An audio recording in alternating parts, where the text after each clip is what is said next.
Ladies and gentlemen, we are standing on the edge of a moment that cannot be ignored. The clock of heaven is ticking, and what you do between now and August 20th, 2025 will determine whether you step into destiny or miss the very assignment you were born for. This is not a time for fear, comfort, or delay.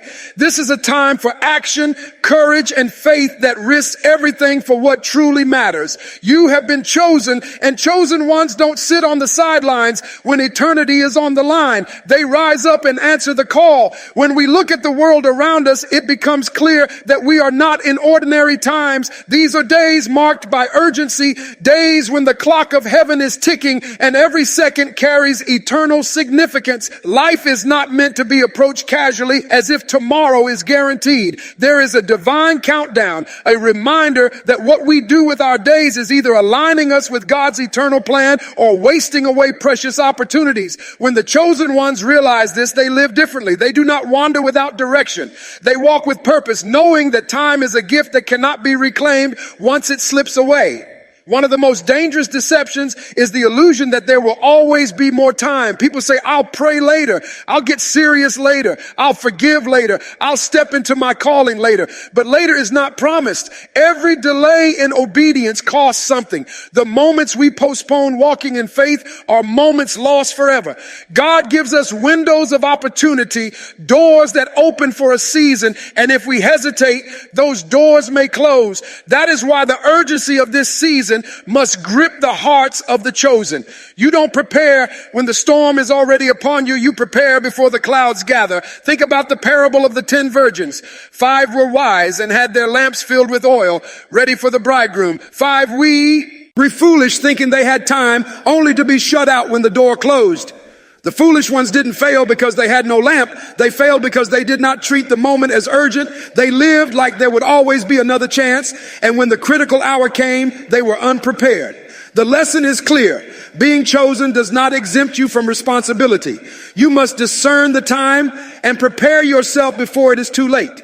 This is why the Spirit of God often prompts us with a sense of urgency, stirring us to act, to pray, to move, to change. It is not because he wants to create fear, but because he wants us focused. Imagine a soldier on a battlefield ignoring the sound of the trumpet. That soldier would be in danger, not because the enemy was stronger, but because he failed to recognize the urgency of the call. In the same way, many chosen ones miss out on what God is trying to do in their lives, not because the devil has more power, but because they are distracted, delayed, or disconnected from the urgency of the moment. Every season has a window. Seeds must be planted in the right season to produce fruit. If a farmer misses the planting season, no matter how much he prays later, he cannot expect a harvest at the wrong time. The same principle applies spiritually.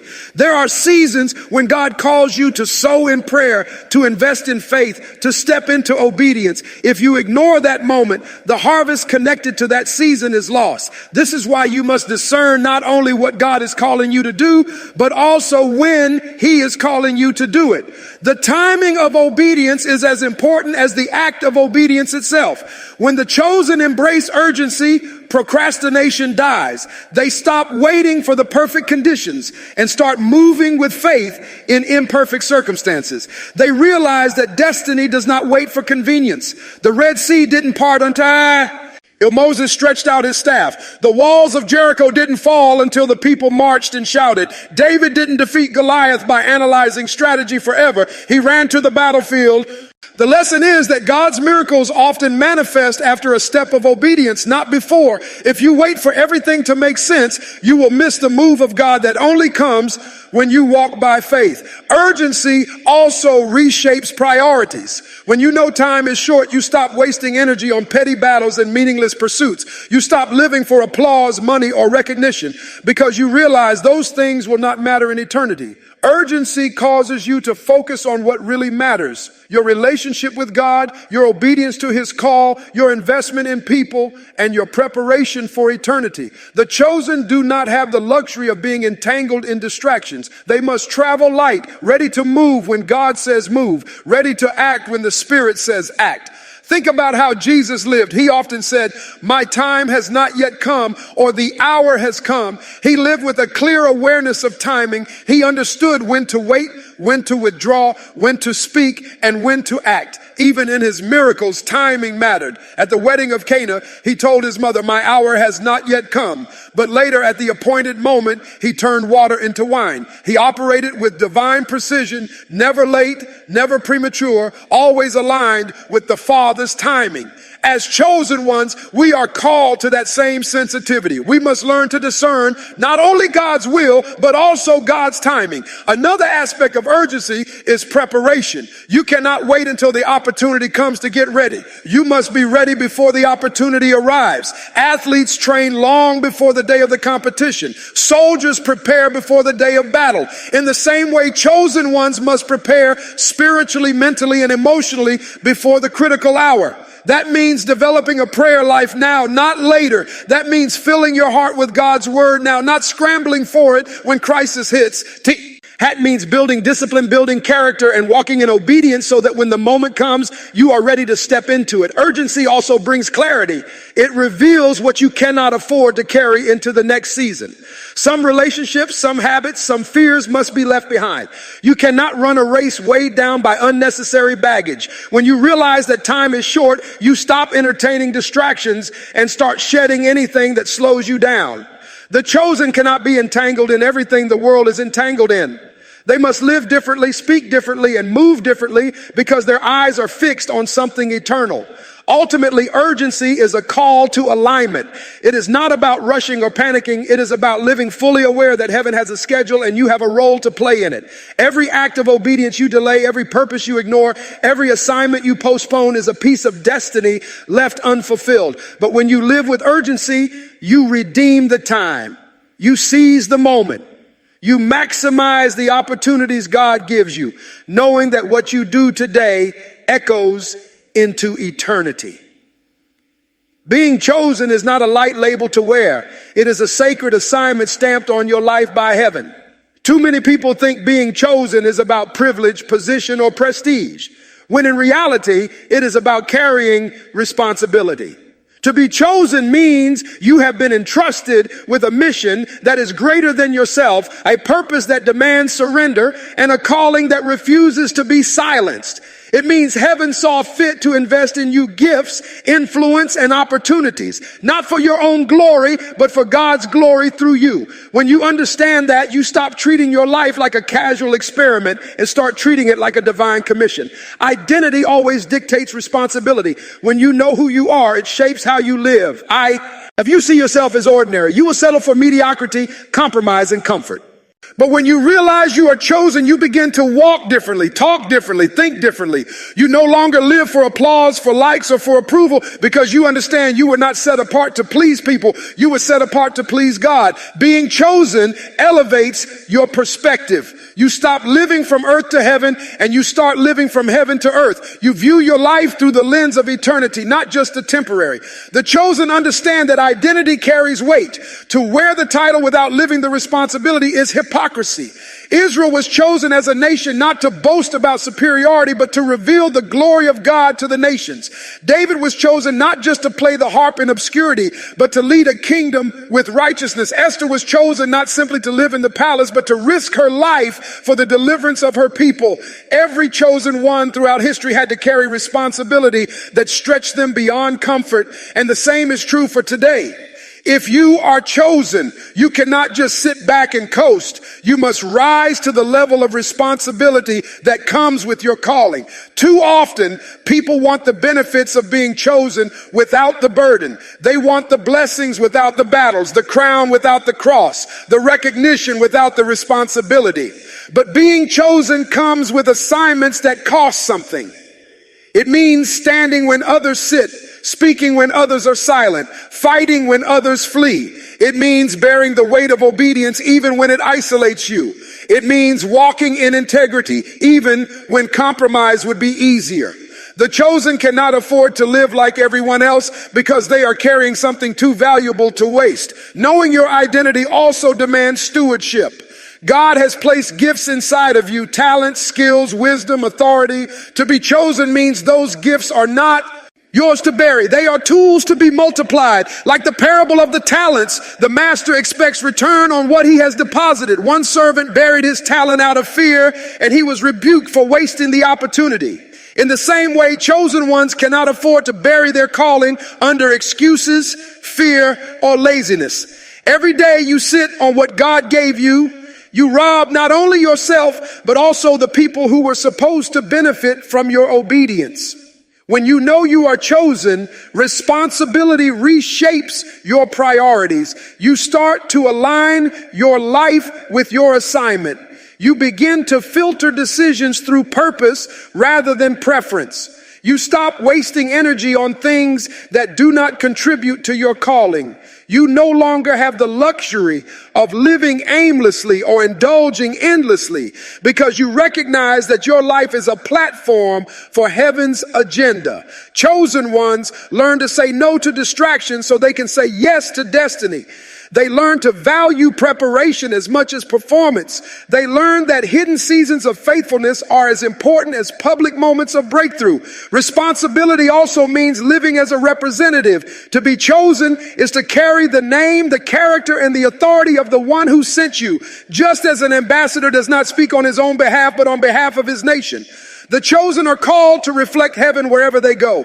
That means how you handle relationships, how you manage resources, how you respond to challenges. All of it points people either toward God or away from him. Identity without responsibility leads to hypocrisy, but identity embraced with responsibility leads to transformation in your life and in the lives of others.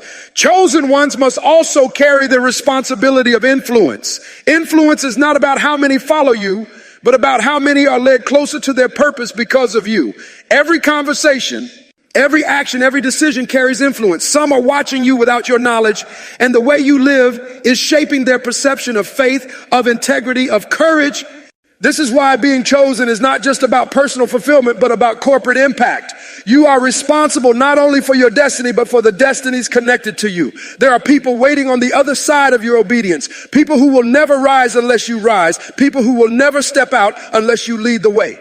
Another dimension of responsibility is accountability. When you are chosen, you cannot hide behind excuses. You cannot keep blaming your past, your environment, or other people for your lack of movement. To be chosen means God has already factored in your limitations, your weaknesses, and your struggles, and still decided to call you. That means excuses have no place because God has already equipped you with what you need. Responsibility calls you to rise above the crutch of victimhood and embrace the mantle of stewardship.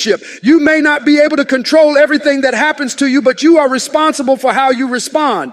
The weight of being chosen is heavy, but it is also glorious. The responsibility is not meant to crush you, but to refine you. God never calls the qualified. He qualifies the called. That means your responsibility is not carried in your strength, but in his. When you yield, when you surrender, when you trust, his spirit empowers you to carry what your flesh never could. Responsibility is not about perfection. It is about obedience. It is about showing up when you feel inadequate, trusting God to fill the gaps, and continuing to walk even when the path feels uncertain. This is why identity and responsibility cannot be separated. If you embrace the identity of being chosen without embracing the responsibility that comes with it, you will live beneath your calling. But when you embrace both, you step into the fullness of what God designed for you. You realize your life is not random. It is intentional. You realize your voice is not small, it is necessary. You realize your obedience is not insignificant, it is critical. And in that realization, you rise up, not as a person drifting through life, but as a chosen vessel carrying the weight of heaven's assignment. Faith that costs nothing accomplishes nothing. Too many want a faith that is safe, a faith that never stretches, never risks, never requires stepping out of the boat. But safe faith never parted the sea for Moses, never knocked down the walls of Jericho, never carried Daniel through the lion's den, and never brought fire down on Mount Carmel. The very nature of faith is risk. It demands that you trust beyond what you can see, that you walk when the ground feels shaky, that you act when logic screams against it. The chosen cannot afford to live in the shallow waters of comfort because their destiny is found in the deep where risk is required.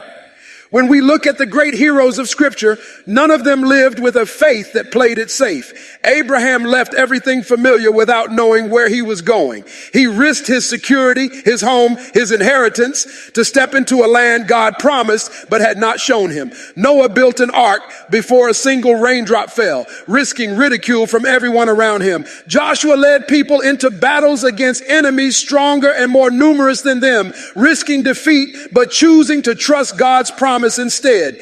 Each of these examples reveals that faith and risk are inseparable. Without risk, faith is just talk. With risk, faith becomes action that releases the supernatural. The danger of seeking safety is that it breeds stagnation. Comfort zones may feel good, but they kill growth. God never designed his people to stay in places where nothing challenges them. He calls us into moments where the outcome is uncertain, but his word is sure. Risky faith is what separates the chosen from the crows. WD, anybody can believe when conditions are perfect. Anybody can trust when the way is clear. But the chosen must believe when the odds are stacked against them, when the evidence looks contrary, when stepping out makes no sense. That is where faith becomes powerful. Risky faith is not reckless faith. It does not mean running into battles God never called you to fight or making foolish choices without his direction. Risky faith is obedience in the face of uncertainty. It is saying yes to God's instruction even when you cannot see the full picture. Peter stepping out of the boat onto the water was not recklessness. It was obedience to the call of Jesus saying, come. He risked sinking in order to experience the supernatural. The other disciples stayed in the boat, safe but unchanged. Peter took the risk, and though he stumbled, he encountered Jesus in a way the others never did. What makes risky faith so powerful is that it shifts the focus from human ability to divine ability. When you risk in obedience, you admit that you cannot do it in your own strength. That is exactly where God shows up. Gideon was told to cut his army down from 32,000 to 300 before going into battle. That was risky, but the risk was intentional so that when victory came, no one could say it was by human might. God uses risk to reveal his power because risk forces us to rely on him. If you never step into situations bigger than you, you will never see the size of God working through you. Fear is the greatest enemy of risky faith. Fear whispers, what if you fail? What if you look foolish? What if you lose everything? And fear will always give you a reason to stay safe. But faith answers with, what if God moves? What if the breakthrough comes? What if this step changes everything? The chosen cannot bow to fear because fear paralyzes while faith mobilizes. Fear keeps you in chains while faith opens doors. Every giant confronted, every sea crossed, every miracle witnessed required some of.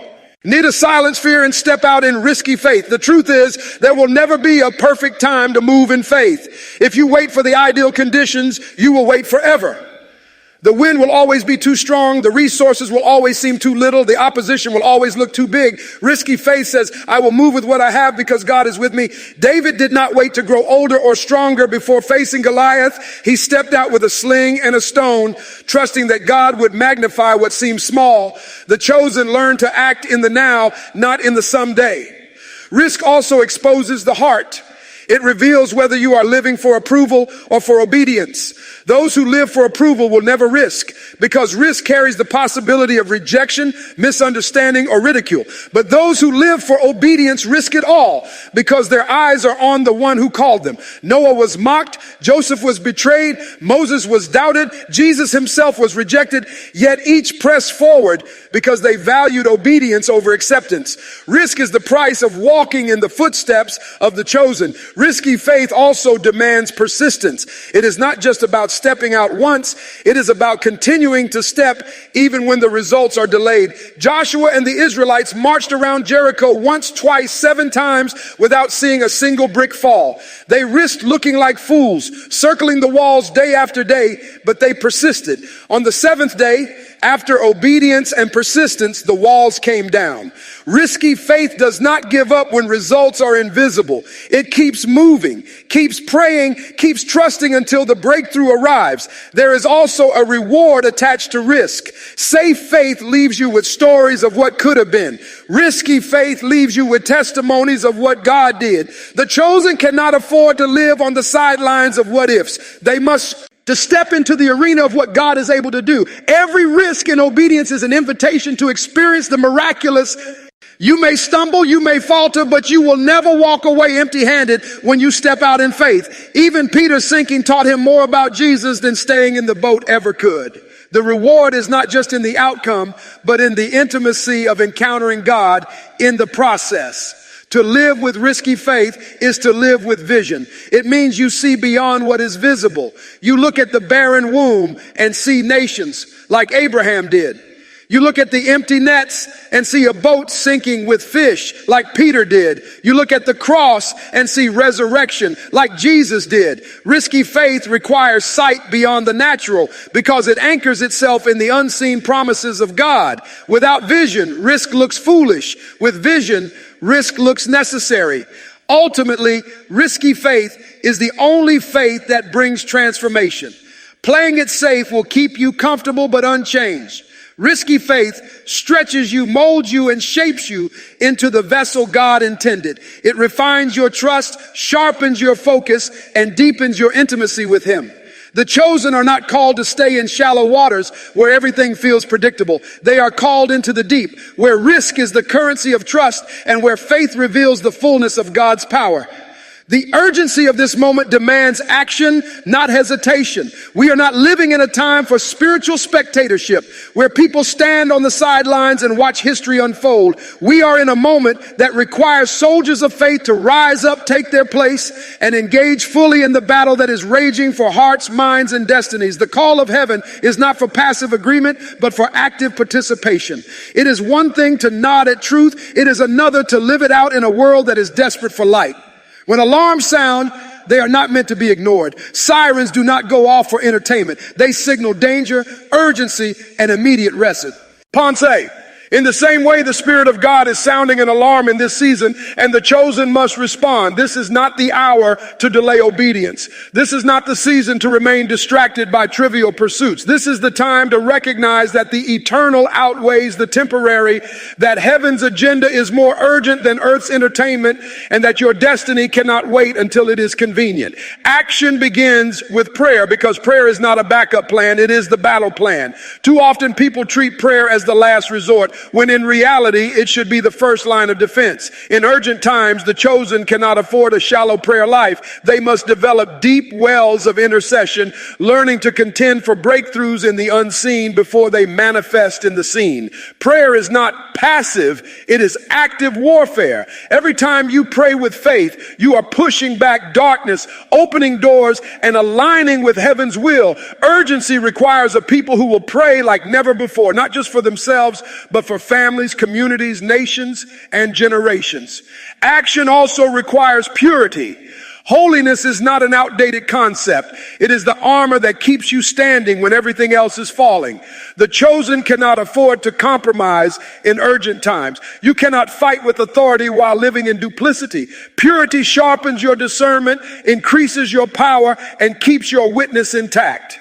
In a world drowning in corruption and deception, chosen ones must shine with integrity, refusing to dilute their faith to blend in. The urgency of this hour demands that you live clean, live focused, and live surrendered, because compromised vessels cannot carry kingdom assignments effectively. Boldness is another mark of action in urgent times. You cannot afford to remain silent when lies are shouted from every direction. The chosen must speak truth even when it costs, even when it offends, even when it isolates. Silence in the face of deception is agreement with it.